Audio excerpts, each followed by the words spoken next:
Good afternoon. I want to thank our expert panelists for joining us today and the more than 1,000 leaders from employers across the economy who are taking their valuable time to engage on this important topic.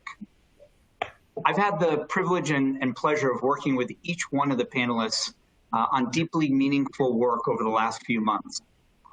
Ellen was the connector who brought me together with Arianna and Michelle to create 8 first responders first childcare centers that provided free childcare to healthcare practitioners and essential workers across the country throughout the COVID-19 crisis.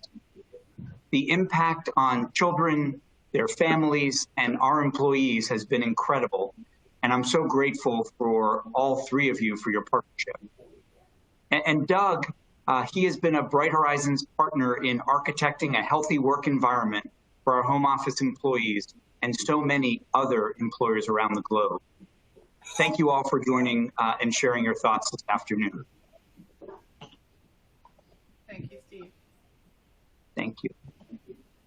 So I certainly know that we have many things in common, but one is certainly our commitment to workplace culture and the responsibility employers have to ensure the workplace is a safe place for all employees to bring their whole selves to work. The impacts of COVID-19 have disrupted every aspect of our lives, our business, and our communities. All employees have been adjusting to either less work, more work, and new ways of working, all on top of the stress of a healthcare crisis. This is coming at the same time when the world is finally awakening to the magnitude of the impact of bigotry and racial injustice that Black Americans have and continue to face. And so with that, I want to get our session kicked off. Michelle and Arianna, could you get us started by sharing your thoughts on what employers should be focusing on when it comes to health, mental well-being, and resilience in this environment? Sure, Steve. Thank you. Let me just say thanks for organizing this wonderful conversation. And to your question, one of the key things that we all experienced in the last 14 weeks was a complete change in how we live and work and interact with each other. COVID-19 changed everything about our lives. I'm, Dean of the School of Public Health at Harvard. And in a short of a 2-week period, we had to completely transition our learning and teaching program from an in-residence, in-person program to one that was completely online. We also, as a School of Public Health, during a time of pandemic, our faculty, our students and staff were literally on the front line every day since this is unprecedented public health crisis. Working with Arianna Huffington and with CAA Foundation, we recognized that frontline healthcare workers were going to be particularly challenged by this pandemic. The volume of their work was going to escalate tremendously. The intensity of the work was going to be very high. And we realized that as the world was pulling back from everyday life, frontline workers were actually running towards the crisis at a rate and at a pace that would put their own health and well-being at risk.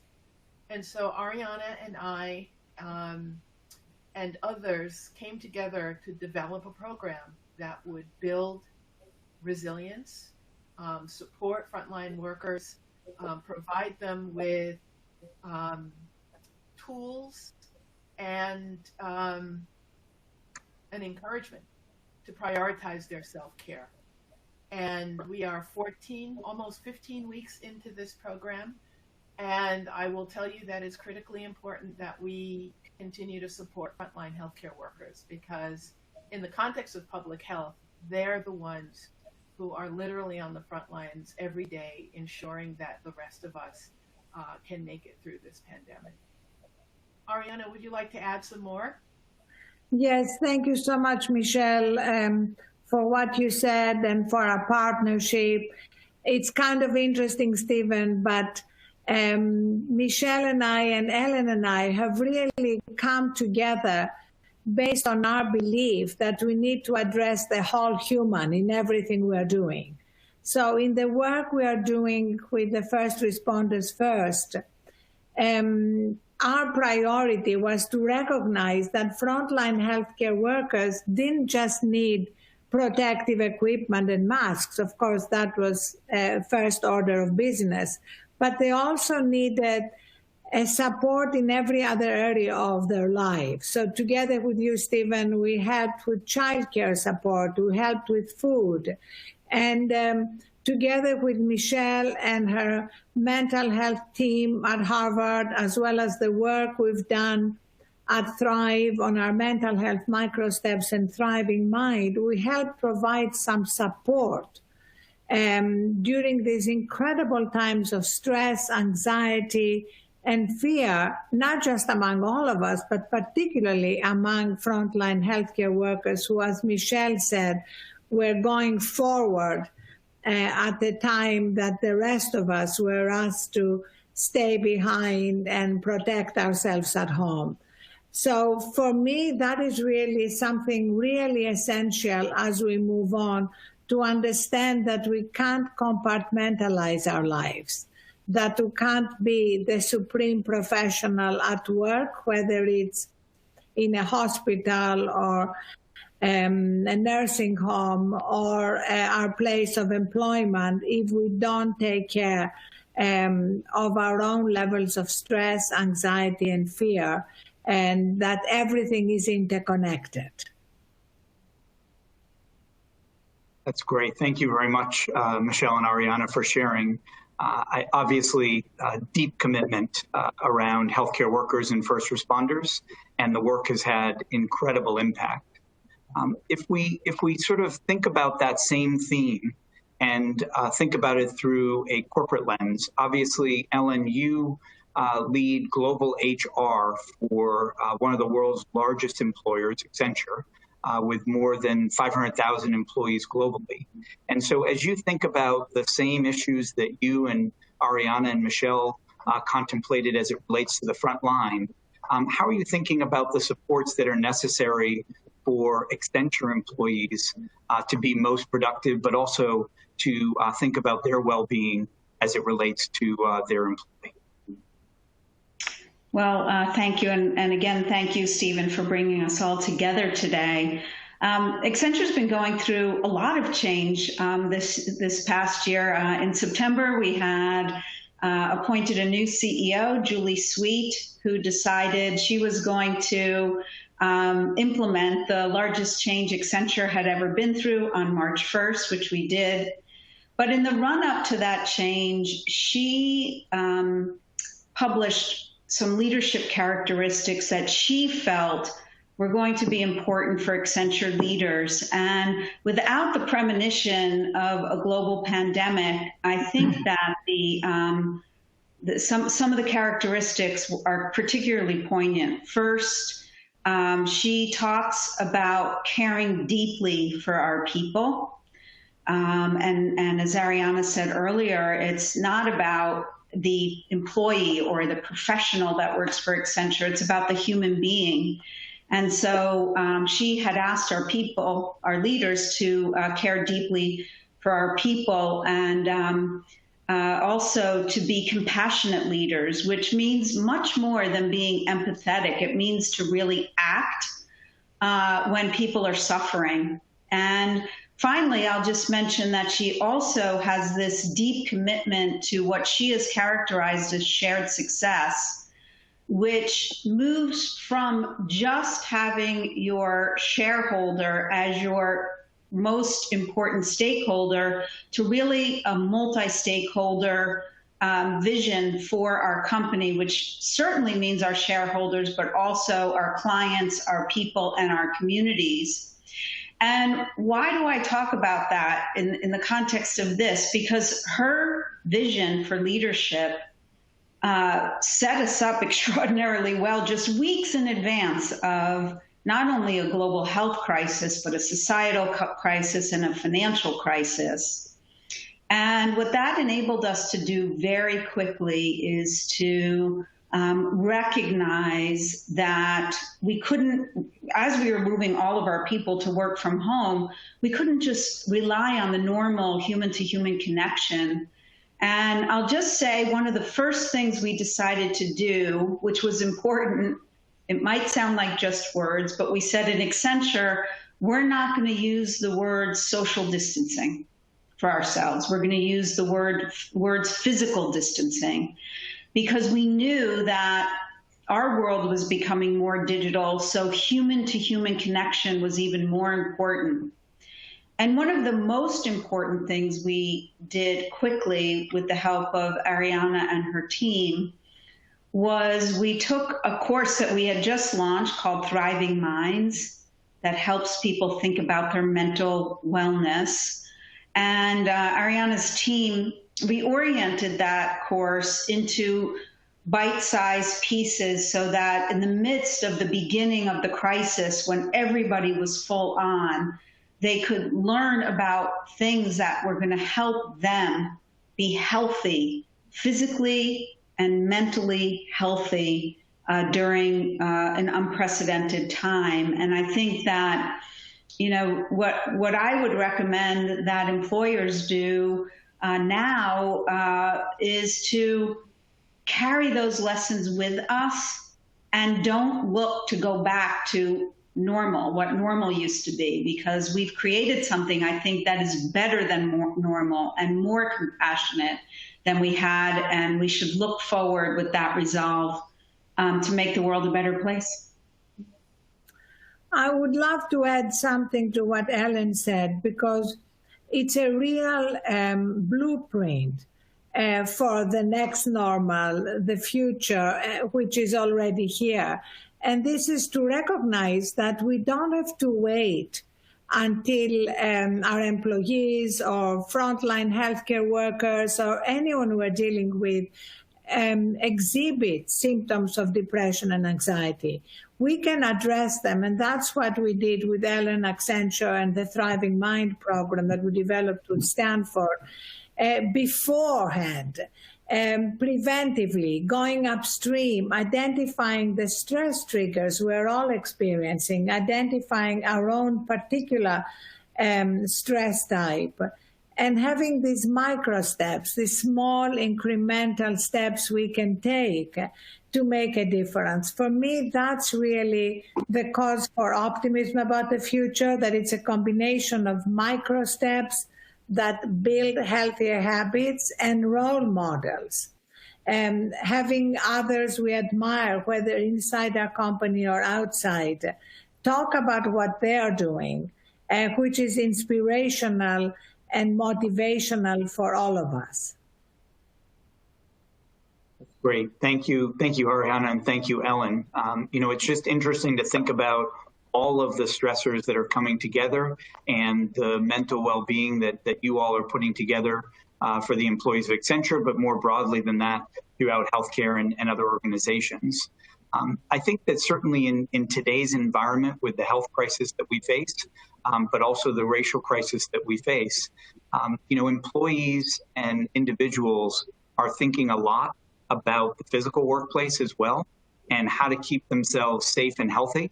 So I would love to enlarge the conversation to contemplate the physical space as well. And so maybe, Doug, you can help us to enlarge the conversation and talk a little bit about what you're hearing from clients as it relates to having employees come back to the workplace and making sure that they're feeling safe and healthy. Sure, and thank you, Stephen, for having us. Obviously, this is an extraordinary wake-up call, and I think it's exposed a number of vulnerabilities and elements that I think we have a tremendous amount to learn from and grow from. And I think our instincts going into this thing were, how do we get people productive in a remote environment to preserve, obviously, and focus on their health and wellness primarily. I have to say that I think as a country, particularly most organizations, that migration was, I would say, extremely successful. And what we've learned is that people have been productive But what we're learning at the same time is how important it is that that we're together. And I think that, we've spent an enormous amount of time trying to listen and learn from both our clients and kind of the larger communities that we're a part of as it relates to, what are the anxieties and challenges that are being exposed through this forced, I'll call it social experiment, this forced work from home pilot. And I think beyond that, the kind of inequities that I think are being revealed through the unfortunate tragedies that we're seeing and across the board on other things. And I think you start to look at this thing in a much more holistic way. And I think as creators of spaces and places and partners with clients that work in every industry across the globe, we see an opportunity to embrace a bigger table of voices in trying to kind of catalyze what is it that isn't working and what is it that we want to see as a new better, a new normal on the other side. And we now know that we can work, but it's not about just productivity. It's about all the other things that I think we're learning about the environment, about social injustice, about human health and wellness of our employees, about choice and flexibility, about family and work-life balance. These are all things that I think we talk about in the abstract, but when you're forced into this situation, all of a sudden they become real issues. And I think, and for all of us. And so the conversations that we're having are both fascinating, but I think powerful in that there's so much momentum and excitement around what are the kinds of changes that we as society, we as organizations, we as individuals should embrace and participate in that are going to drive that better world that I think we all start to see through the little actions that we're dealing with in our kind of isolated world. So, our work has been about listening. We've hosted over 300 roundtables. We've conducted surveys with over 2,500 people. We've facilitated surveys with over 30,000 of our clients. And I will tell you that the headlines are people miss being with other people. And that although, we're functioning, majority of the people want to be back in the office in a majority of the time, that only 12% are eager to stay in this kind of work from home environment. The millennials and the Gen Zs are the most eager to get back because they're missing the social interaction, the informal and formal mentoring and learning opportunities. And frankly, they're probably living in the least conducive environments to be productive. And so we're starting to forecast beyond the return to work that we're doing, which is more kind of tactical in nature and really focused on making sure that we're doing everything we can to provide a healthy and safe environment. But looking at, the kind of environmental, the economic, and the experiential opportunities that I think are out there for us, on top of, I think, probably the most important thing, which is about a societal change. What is it that we want to be, and how do we want to live with each other, and how do we use this, I call it period of reflection, to catalyze again around the things that I think are most important and reset our priorities as we move forward. That's great, Doug. Thank you. And I love the term that you used, which was togetherness. And certainly we're seeing it within our employee base and our clients' employee bases that people really want to be together. And then I reflect on what you said, Ellen, which is, the choice that Accenture made, which is not to call it social distancing, but rather physical distancing. And I'm interested because, obviously when you think about togetherness and you think about physical distancing, they can appear to be very contradictory and opposing. I'm interested if any of you in particular want to comment on how you think we can come together and reconcile what is the physical distance with the togetherness that we all seek. If I may, I think some of it is mindset, to be honest with you. As soon as the crisis hit and lockdowns started happening in successive countries around the world, we quickly put up a site called More Together Now, which was the kind of hub for our people to meet and connect and exchange ideas, exchange personal stories. Immediately, groups were coming up either parents of trying to homeschool their children, or people who had elderly parents or immunocompromised people living in their home. It was just a hub for people to connect and to come together and share, even though we were physically distanced. And I recognize that we're a little bit different, or maybe very different from many countries, in that Accenture is the largest Microsoft Teams user in the world. So we are used to working in globally distributed teams. But the mindset shift was around understanding that we can be together, apart. And it's hard work, and it's harder work now that we're kind of normalizing to do that. And I really agree with Doug that people do want to be together, but I think the most critical thing for all of us as leaders to think about is, how do you give your people choice? How do you keep the things that were great about this crisis and leave behind the things that were not so great? And I think we've all learned that work can be done very differently now. And the obligation is on leadership to really enable people to have choice. I think, to your point about the racial crisis in our country, this also gives us an opportunity to be much more inclusive, form inclusive teams of people. And I really, really encourage leaders to think differently about what being together means. Yeah, if I may, I would say this is such an important point of giving people choice. At the School of Public Health, when the George Floyd murder became, it's a traumatic experience for all of us. But our school community really wanted to be together despite the need for physical distancing. And I was really impressed with how our faculty, staff, the entire school community chose to come together using the digital platform. And that opportunity for coming together and holding vigil while being physically distanced, but being emotionally and mindfully together, was an important opportunity for the community to deal with the trauma of having witnessed this incredible act of violence. I'll also say that in our community, there is a challenge for those who've had to work remotely, and that is not having the right home environment for doing that work.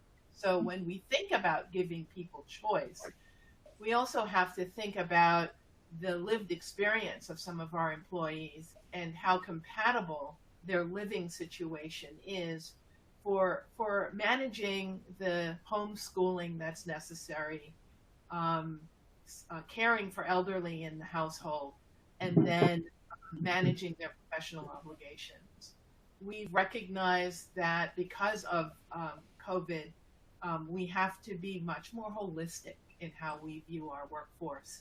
And in the process of giving people choice, appreciate that there are many different parameters that our workforce will be struggling with as we make our way out of this pandemic and into the new normal. Michelle, I think that's a really important point as it relates to the fact that I think everybody has different needs, and there's no universal solutions that are going to come out of this. I think the one thing that is universal is that we understand that, the kind of human needs are bespoke. We talk a lot about return to work. There are many people that they don't have a job unless they return to work. There's a community of us that can sit in our home or our apartments and be productive, but there are many people that have jobs that they can't perform the job unless they're in those environments. So we're still, struggling and working hard to figure out how do we make safe places in the actual work environment in this pre-vaccine era. And then on top of that, the family dynamics and personal dynamics and financial dynamics, there's so many layers to this thing. And that's why I think if you think about how we can come together, look at it more holistically, not to say that we can't solve problems one at a time, but I think it would be a missed opportunity for our society not to step back and look at all of the elements that I think we can grab a hold of and begin to improve through just a smarter, more conscientious, thoughtful approach. And I actually think that this is an opportunity for government and the private sector to come together, because I think a lot of the solutions, frankly, are going to be tight collaborations. And really think about where do we want to put our dollars? Because I think, we can continue to throw funding at the same old things. I think this is a chance to rethink where our dollars go and what's going to make a difference in the long term. And that's social equity, and that's the environment in particular, I think, are two areas that I think are ripe for disruption. And I think as we're sitting at our homes, we have an opportunity to rethink those things. And I don't hear enough of that conversation. I think we're dealing, still with in the moment issues, but I do think that there is huge opportunity out there for us if we as a society want to grab it and make a difference. I think the big opportunity, Doug, is, as you said, to acknowledge that this is a catalyst to leave behind things that were not working before. I mean, there had been a very robust mental health conversation. For example, I know Ellen at Accenture has been a trailblazer on this. But right now, as we are focusing on returning to offices, we need to make sure that that mental resilience, mental health layer has to be discussed with the same sense of urgency as the safety measures, the physical safety measures. Because all the data shows that even if you approach this from productivity alone, when people are stressed, when employees are anxious and fearful, they're not going to be as productive. We've seen a 300% increase in Google searches, how do I get my brain to focus? And so for every reason, both because employers care for their employees, but also because they care for the productivity of their employees, that human layer has to be considered as paramount as all the physical safety layers. And that's what we're working on. We're working with Salesforce, for example, that launched work.com to help companies return to offices by bringing in a Thrive mental resilience human layer and creating a mental health dashboard. So employers can see when are their employees burnt out, when they are stressed. They can get that data and act accordingly. And that's one of the big changes that I'm optimistic about. We're leaving behind a world which was fueled by burnout. And as we're now, because of all the civil unrest, asking people to pause, to reflect, to read, to study, we realize that we didn't really do that our lives were lived in that breathless way, kind of being firefighters all the time. So the combination of the racial injustice conversation, the COVID dangers, and the recognition that there are a lot of dramatic social problems that we want to leave behind creates an incredible catalyst at the moment, while recognizing that it's unquestionably a time of deep trial. Yeah, no, I think it's really important. And what's interesting, and obviously you mentioned Accenture, you mentioned Salesforce, these are very progressive employers, right? And I guess the question I would ask is, when you think about the shift that many employers and many organizations, and by the way, many leaders and managers are going to have to make culturally, I would say that is something that I'm sure many in the HR community are interested in understanding, how you think we can actually affect a cultural change in organizations that are not as switched on to mental health or to the crisis we have in racism and things like that. So I'd be interested to get your perspective on how you think that cultural shift can actually occur. Well, one thing I'll say is, and the truth will come, but how people are treated during this crisis will last much longer. People will remember how they were treated during this crisis much longer than the crisis will actually last. And so, because I certainly believe that people are a company's most significant source of competitive advantage, tuning into that now and tuning into the culture you had and the culture your people or your future people will look for you to have will only serve you well. Even if you take a shareholder mindset exclusively, it will serve your shareholders well.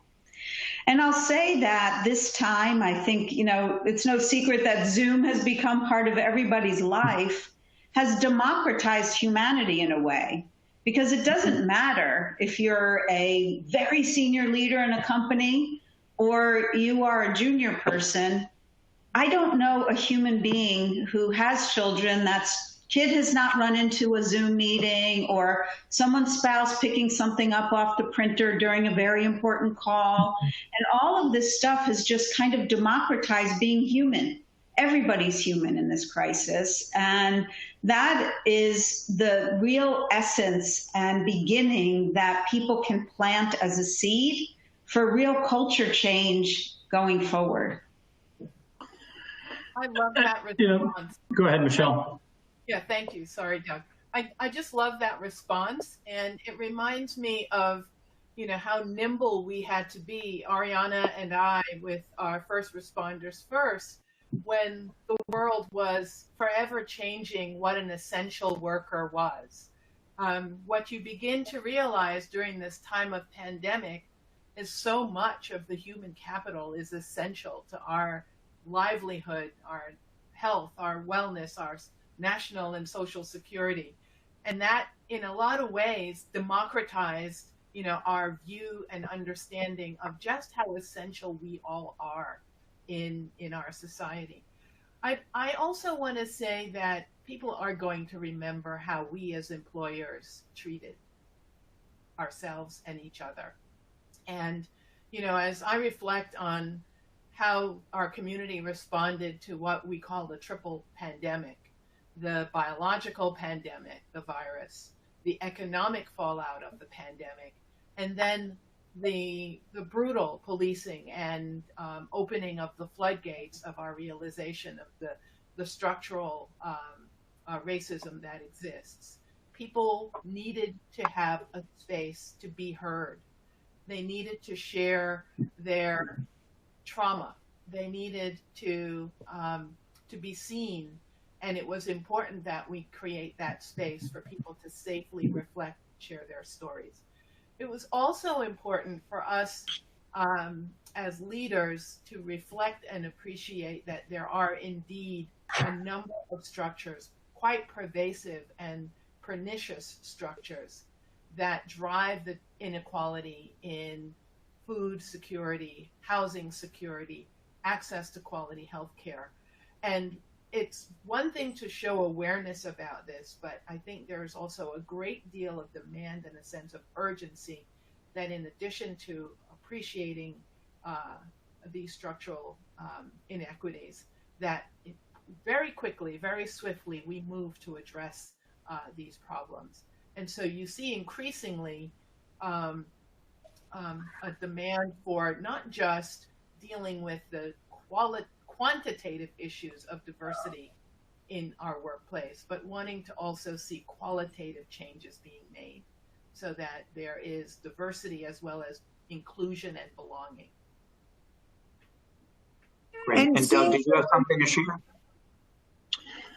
Well, I was going to say, we spend our lives, I do, trying to figure out how to help the productive people become more productive. And I think actually I've been thinking a lot about how do we help the less productive people become more productive. And, we can continue to tune the professional communities that we create. But I think, we think about the importance of health and wellness. We think about the importance of place, and we think about the impact that we can have. We've, as an organization, thought a lot about what we aren't doing that we should do. And I think, simply looking at the African American community and its role within the design industry, it's a problem. And if you during busy times, you're just not frankly thinking about it. Now, I think we are all in our homes and we're reflecting on lots of things about the way we were and where we want to be. And I think when we look at this, the fact that 3% of our industry is African American, that's a problem. And what it says to me is that we haven't inspired and created opportunities early enough in life. We haven't gotten into communities to really illustrate what an amazing career could be. And I think we're going to do that.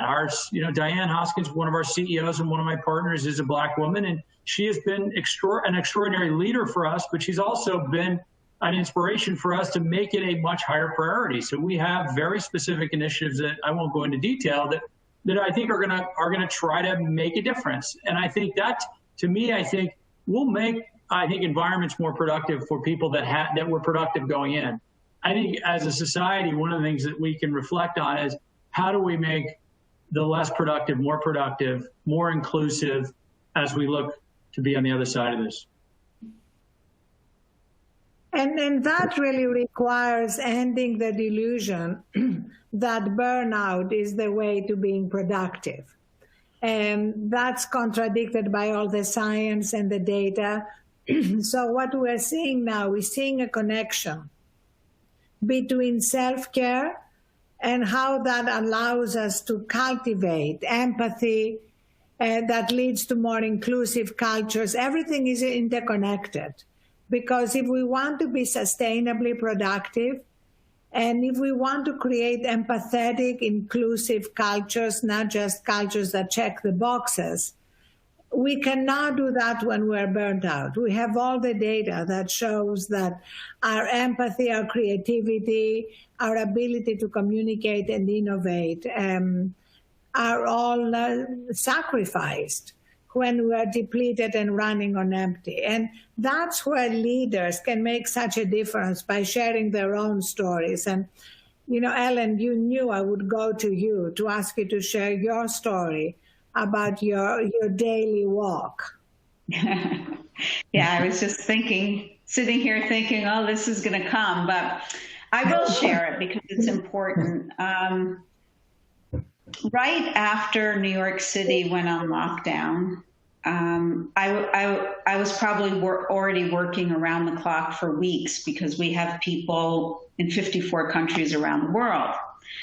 And I was struggling. I was physically exhausted. I was not eating well, and I had stopped taking my daily walks, which are really my thing I do for myself. And I called Arianna because I was really, and we've known each other for over 5 years now, been working together for over 5 years, and I needed help. And I'm not embarrassed to ask for help when I need help. So she gave me 15 minutes of straight talk, basically the same messages she just provided all of you, that Accenture was not looking at me for my stamina, that Accenture and the people of Accenture were looking at me for sharp decision-making, empathy, and creativity for problem solving. And she said, you need to walk and you need to sleep.